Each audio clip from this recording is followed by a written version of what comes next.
معزز سامعین اکرام، السلام علیکم ورحمۃ اللہ تعالی وبرکاتہ۔ نحمده ونصلی علی رسوله الکریم، اما بعد فاعوذ باللہ من الشیطان الرجیم، بسم اللہ الرحمن الرحیم۔ حصول برکت کے لیے ایک بار درود شریف پڑھ لیجیے۔ اللہم صلی علی سیدنا و مولانا محمد معدن الجود والکرم وآلہ وبارک وسلم۔ عزیزان من، میں جیش محمد مصباحی آج آپ کی خدمت میں آتش پرست بہرام کے نام سے ایک واقعہ لے کر کے حاضر ہوا ہوں۔ تو معزز سامعین اکرام، کتابوں میں ذکر کیا جاتا ہے یہ واقعہ کہ حضرت احمد حرب رحمۃ اللہ تعالی علیہ کے پڑوس میں ایک آتش پرست رہتا تھا۔ آتش پرست کہتے ہیں آگ پوجنے والے کو، جو آگ کی پوجا کرتا ہو۔ تو اس آتش پرست کا نام بہرام تھا۔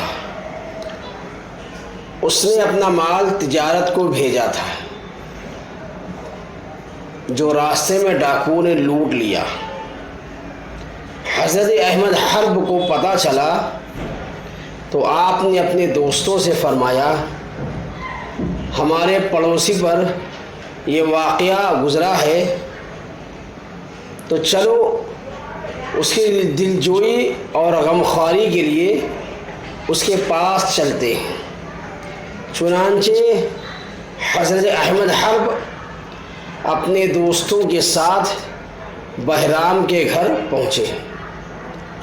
بہرام نے جب سنا کہ مسلمانوں کا ایک روحانی پیشوا میرے گھر تشریف لایا ہے تو بہت زیادہ خوش ہوا اور استقبال کے لیے دروازے پر آیا اور حضرت احمد کی آستین کو بوسہ دیا اور بڑی عزت کے ساتھ آپ کو اپنے گھر میں بٹھایا۔ چنانچہ حضرت نے فرمایا، بھائی تمہارا مال لوٹا گیا ہے، ہم اس بات کے افسوس کے لیے آئے ہیں۔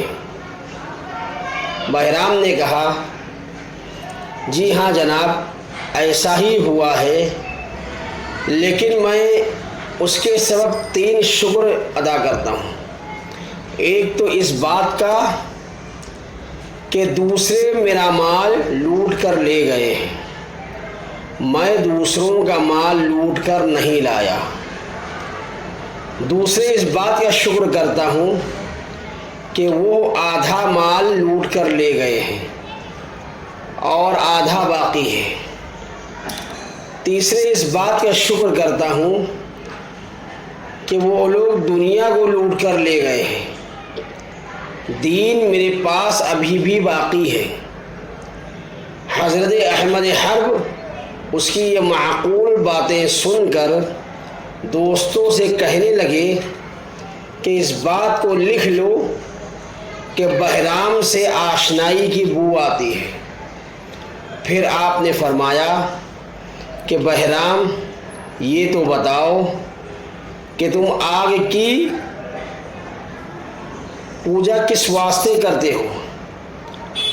اس نے کہا، اس لیے کہ کل قیامت کو مجھے یہ آگ نہ جلائے، اور آج کے دن اس قدر لکڑیاں میں نے اسی واسطے اس کی خوراک مقرر کی ہے کہ میرے ساتھ اس روز بے وفائی نہ کرے اور مجھے خدا تک پہنچا دے۔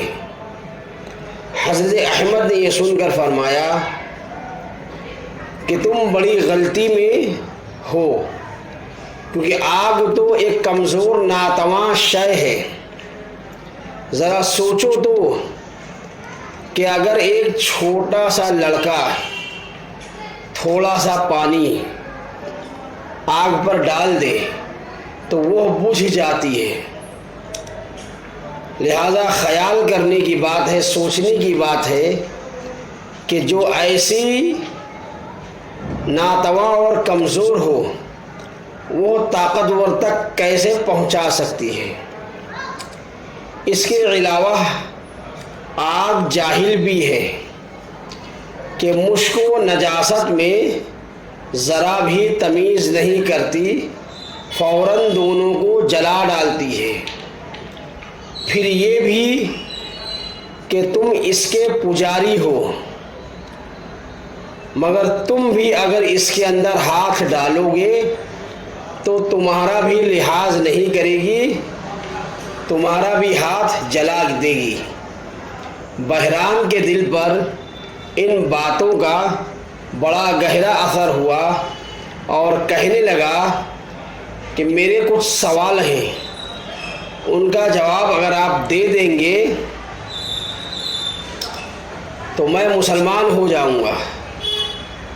حضرت احمد حرب نے فرمایا، پوچھو کیا پوچھتے ہو؟ بحرام نے سوال کیا کہ حق تعالی نے مخلوق کو کیوں پیدا فرمایا؟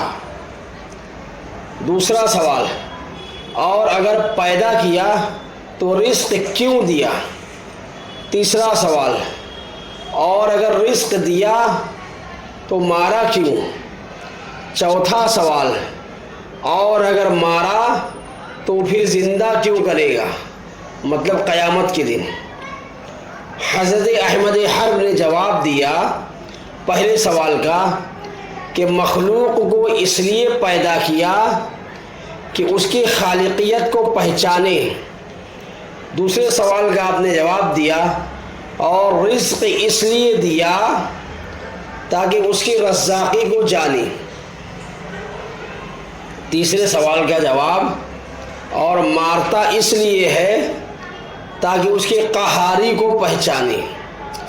چوتھے سوال کا جواب آپ نے یہ دیا کہ زندہ اس لیے کرے گا تاکہ اس کی قدرت کو جانے۔